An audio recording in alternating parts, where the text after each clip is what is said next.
रामायण के कई ऐसे किस्से हैं जिसके बारे में हम शायद ही जानते होंगे। इसमें ही एक किस्सा है राम सेतु निर्माण से संबंधित। राम सेतु निर्माण में वानर सेना का योगदान तो हम सभी जानते हैं, पर क्या आप गिलहरी के योगदान के बारे में जानते हैं? आज हम आपको बताएंगे राम सेतु निर्माण में गिलहरी का क्या योगदान था। तो आइए जानते हैं इसके बारे में।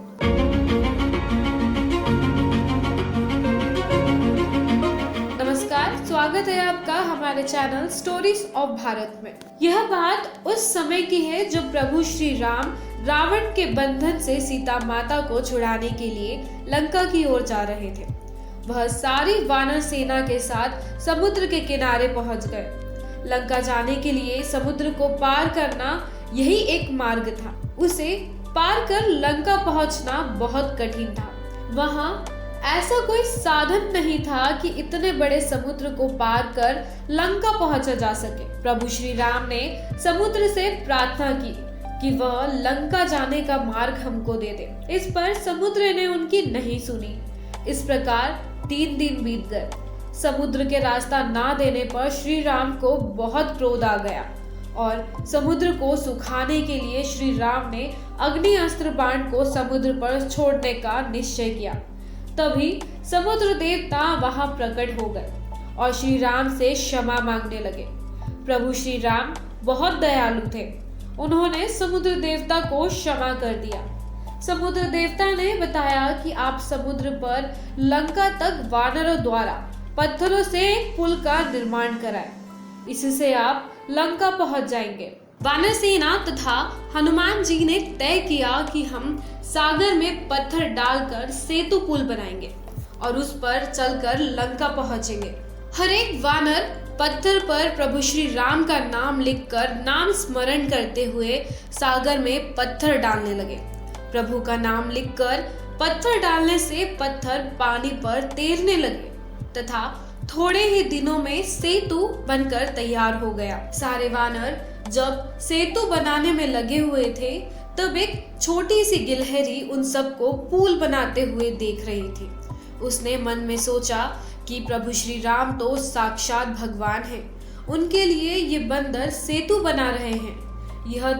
ये प्रभु श्री राम की सेवा कर रहे हैं। मुझे भी इस कार्य में अपना योगदान करना चाहिए।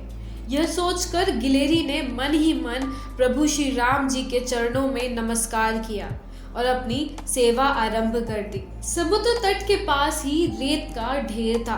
गिलहरी उस रेत के ढेर पर जाती और वहां से अपने छोटे छोटे हाथों और पूंछ में छोटे पत्थर एवं रेत लेकर सागर में डालती जा रही थी। जितनी उसकी क्षमता थी उसका वह पूरा उपयोग कर श्री राम के कार्य में लग गई। यह देखकर वानरों को बड़ा आश्चर्य हुआ। एक वानर ने उससे कहा, अरे तुम इतनी छोटी हो और एक एक कण रेत लाकर समुद्र में डाल रही हो। क्या तुम्हारे ऐसे करने से पुल बन जाएगा? तब गिलहरी बोली, भैया मैं भले ही बड़े पत्थर तो नहीं उठा पाऊंगी, आप लोगों जैसी सेवा तो नहीं कर पाऊंगी, किंतु जितनी श्री राम ने मुझको क्षमता दी है उसके अनुसार एक छोटी सी सेवा तो कर ही सकती हूँ। भले आपको यह सेवा छोटी लगे, परंतु प्रभु श्री राम की सेवा तो हो रही है। आप मुझे यह सेवा करने दीजिए। ऐसा कहकर गिलहरी दोबारा रेत लेकर सागर में डालने की सेवा करने लगी। यह सेवा करते करते वह थक गई थी, परंतु अपनी थकान की परवाह ना करे बिना वह सेवा करती जा रही थी। वह मन ही मन कह रही थी, आपको क्या पता, जब तक मेरे शरीर में प्राण है तब तक मैं प्रभु श्री राम की सेवा करती रहूंगी। जब वह पुनः रेत लेकर समुद्र की ओर जाने लगी तभी किसी ने बड़े प्रेम से उसकी ओर देखा। बच्चों, क्या आप बता सकते हैं वह कौन थे? वे साक्षात प्रभु श्री राम थे। उन्होंने उसे देखा तथा गिलहरी को अपने हाथों में उठा लिया। प्रभु श्री राम ने प्रेम से अपने दाहिने हाथ की उंगलियों से उसके सिर पर हाथ फेरते हुए उस नन्ही सी गिलहरी से कहा, भले ही तुम छोटी हो किंतु तुमने बहुत अच्छी सेवा की है। मैं तुम पर प्रसन्न हूँ। श्री राम के ऐसे वचनों को सुनकर गिलहरी भाव विभोर हो गई उस समय गिलहरी की पीठ पर भगवान की उंगलियों के निशान प्रकट हो गए।